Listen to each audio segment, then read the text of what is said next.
connect news media ताबीरिबसिंगबु तरामना ओक्चरी लान पांबा कुकीसिंगना मणिपुरदा अतोप स्टेटसिंग अमदी लेबाकसिंग समनरिबा अमदी फाउनरिबा मफम पुनमक खुदुम चनसिंदुना तंपाक्ता लेबा मैतेसिंग लाकनरगे अमदी मखोइगी खुबा मखादा थमगे हाइबा वखलंगा लोइनना चथरकपा थबकसिंग Lepa लेतना पांगथोरकली cookie मिलिटेंटसिंगना मणिपुरगी नोंगचुपथोंग ओइरिबा Jiri लौसिननबा होनबा लंदाबगी थबक हौजिकसु लेप्ट्री जिरीबामगी लेसाबी थोलदा लेबा पुलिस आउटपोस्ट अमदी नुंखल खुंदा लेबा मैतैगी युम अनी अमसु मई थारमले थासिगी तरुक्तगी जिरीबामदा मी हाटपा अमदी युम मई थाबना चिंगबा तौदुना कुकी मिलिटेंटसिंगना अकनबा लंदाबगी थबक चथरकलिबसिगी था तरुक्की ममांगदा स्टेट गवर्नमेंटना डीजीपी अमदी सिक्योरिटी एडवाइजर बु अहुमलक चिट्ठी इदुना जिरीबामदा सिक्योरिटी हेंगल हन्ननबा हाइकी स्टेट गवर्नमेंट डीजीपी अमदी सिक्योरिटी एडवाइजर दा हन्ना जिरीबामदा कुकी मिलिटेंटसिंगना थोअनबा याबा खुदोंथिबबु थिंगननबा हाइकी अदुबु सेक्शन थौरांग लौखट हौदबना थोअनिंगदबा थौदोकसिंग थोखरे कुकी मिलिटेंटसिंगना जिरीबामदा पुलिस पोस्ट अनी फॉरेस्ट की बीट ऑफिस याउना युम हुंद्रादगी हेनबा मई थाखरे मई थारबा मतुंगदा कुकी मिलिटेंटसिंग खुलाई पाइदुना करिसु नाचुंगदना चटपा उखी युम मई थाखिबदगी तांगदुना लेनरिबा बुतांखल लमताई खुनौ हरिनगर अमदी मोधुपुरगी खुंजासिंगना मतम कयादगी security पीबियु हाइदुना लागलबसु ngasi phawba tabidana leibadagi phibam asi yobani haina lenga ki mathakta hainangai leitana pendaba phongdoknari nonglei nungsitna awaba taruba koktrangaida amu yum kai thadoktuna leinariba asi kanada pendaba phongdokani amadi tainagani chahi ama henbadagi sathargliba lan asigi matungdagi मणिपुरदा constitution की article 355 चटनई चटनदे हाइबा वाफमसिंग चयेतनदुना लेरगली अदुगा CM ना ओइबा यूनिफाइड कमांड की चेयरमैन की फमसु सेंटर ना लौथोखी मसिगी मतुंगदगी सीएम ना होम की थबक पूरी सीएम ऑफिस तगी थाखिबा वाफमसिंग नौना हापखिबा सिक्योरिटी एडवाइजर अमदी डीजीपी ना करिसु लुना लौखिदे मसि हंदक जिरीबामदा थोकलिबा फिबम मसिना ताकली जून 9 सीएम बीरेन महा के सेक्रेटरी निंगथौजम जियोफ्री की खुथांगदा मणिपुर पुलिस की डायरेक्टर जनरल अमदी होम 2 की कमिश्नर कम सेक्रेटरी दा वहंग हंखी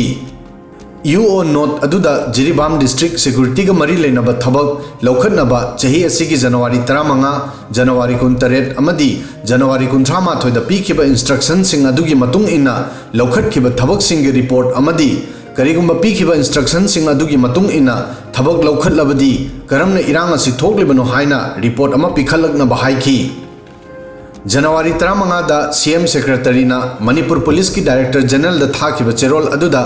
जिरीबामगा ताइनबा फाइटोल ओल अमदी न्यू काइफुंदाइदा चुराचानपुरदगी खुलाई पाइबा कुकी जो मिलिटेंट चनीरोम चंगसिनख्रे हाइबा वाफम थमखी मणिपुरदा हौजी ओरिबा फिबम असि येंगलगा खुलाई पाइदुना चंगसिनखिबा असिना पामदबा थौदोकसिंग थोक्तनबा थबकसिंग मणिपुर पुलिस की डीजीपी बु लौखट पयाबा थबक पुमनमक लौखटनबा सीएम की सेक्रेटरी की चेरोल अदुना खंगनखी लोइनना जिरीबामदा पामदबा थौदोकसिंग थोक्तनबा सेंटर अमदी स्टेट फोर्सिंग सिनदुना मरुओइबा मफमसिंगदा डोमिनेशन तौबगा लोइनना मथौ ताबा थबकसिंग लौखटनबा वाफमसु डीजीपी दा थाखिबा चेरोल अदुदा हाइखी अदुगा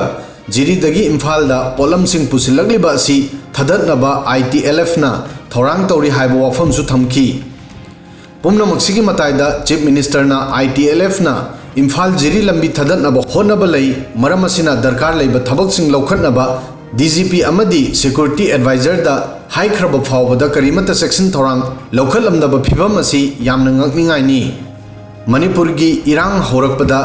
मणिपुर की सीएम ना पाइबा यूनिफाइड कमांड की चेयरमैनशिप लौथोखी चेयरमैनशिप लौथोखी हाइबगी हौजिकसु चयेतनबा वाफम लई अदुबु मसी लौथोखरे हाइना खल्लबसु सीएम अमना थमलकबा वाफम हाइबसी डीजीपी सिक्योरिटी एडवाइजर अमदी यूनिफाइड कमांड की चेयरमैन ओइरिबा सिक्योरिटी एडवाइजर मसामकना हक्सिना लौफम थोई मरमदी मपानदगी लैरिक पारगा लाकपा सिक्योरिटी एडवाइजर अमदी डीजीपी ना खंगदबा लानमित तुमित अमदी लैरिक याउदबा वाफम कया स्टेट असिगी सीएम ना खंगफम थोई मरमदी महाक मणिपुर दा पोकपा मणिपुर दा चावरकपा मीनी मणिपुर की कॉम्प्लेक्स ओइबा ट्राइब अमदी इथनिसिटी की इक्वेशन असी मपानदगी लाकपसिंगना हेन खंगफम थोकते मखोइना सीएम की वाफम हक्सिन लौदबना हौजिक जिरीबामदा थोनिंगदब थौदोकसिंग थोखरे स्टेट की वा अमत तादना सेंटर ना थबक पुंबा लोइना तौगनी हाइना खंदुना सीएम की वाफम डीजीपी अमदी सिक्योरिटी एडवाइजर ना ताद्रब्रा यूनिफाइड कमांड की चेयरमैन ना ताद्रबदी कुकी मिलिटेंट सिंगना नोंगचुप थोंग ओइरिबा मणिपुर की जिरीबामबु लौसिलगा मैतै सिंग तकथोकपदा माइ पाखिबा ताबनी अदुगा कुकी सिंगना लंदादोना जिरीबाम लौसिननब होनरिबा असिगे अचौबा मरम जिरीबामदा रेलवे चंगलकपा असिनी मसिदा कुकी सिंगना कलक यंगथिबा फावरी हंदा अहानबा ओइना मणिपुरदा ट्रेनदा सीमेंट पुसिलखी मसिदा कुकी सिंगना खोइसाउनबा अमदी कलकपा फावरी मरम असिना कुकी सिंगना जिरीबु मखोइगी खुबामनुंगदा पाइननब होनरी लोइनना इम्फाल जिरी लंबी थदतनब होनरी मसिगी ममांगदा कुकी सिंगना इम्फाल दिमापुर लंबीसु मखोइगी सुपनमदा कांगपोकपिदा लोना याबा यादबा मैते सिंग फावबा यारोय अमदी मैते सिंगी गाड़ी सिंग चटपा यारोय हाइदुना अकनबा थबक सिंग खुलाई पाइबा अमदी पाइदबा सिंगना लौखतुना लेरी मसिदा स्टेट अमदी सेंट्रल फोर्स सिंगना करिसु तौबा ngamde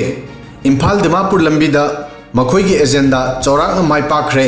हौजिंगना अमु इम्फाल जिरी लंबीदा ट्रेन यौसिलकपदगी मियेंग थमलगली लंबी असिदा चेलिबा पोचै पुबा गाड़ी सिंगदा नुंगना थाजिनबा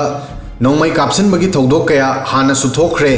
लंबी असिदा चेलिबा थाव अमदी गैस पुबा टैंकर ट्रक सिंगदा कुकी मिलिटेंट सिंगना लंदादुना गाड़ी सिंगदा नतना गाड़ी की मियोय सिंगदा असो अपन थोनखरे हानदी जिरी लंबीदा चेलिबा गाड़ी सिंगदा लंदाबा अमदी वार्निंग तौरमी अदुबु हौजिक्ति जिरीबामदा लैबा मैतै सिंग तनखाइरगे हाइबगी मतागुम युम मै थादुना ताली मसिनानी कुकी मिलिटेंट सिंगना जिरीबामबु लौसिननब होनरिबा लेन अमदी नोंगलै नुंसित की मथंगदा अमु युम मै थाबा असिना जिरीगी मियामना अवाबगी मथक्ता अवाबा हाबली मियोय लिसिंग निफुनिथोय खरा हेना लैबा आसामगा फाउनफम ओइरिबा डिस्ट्रिक्ट असि मणिपुरगी दमक नोंगचुप थोंगनी हौजिक जिरीदा थोकलिबा असिना अरोइबा ओइगदबनी नत्रबदी मणिपुर खुदगी नानथोखरगनी मणिपुर की खावांग अमदी नोंगपोक चौराकना कुकी मिलिटेंट सिंगना लांगोय चनखरे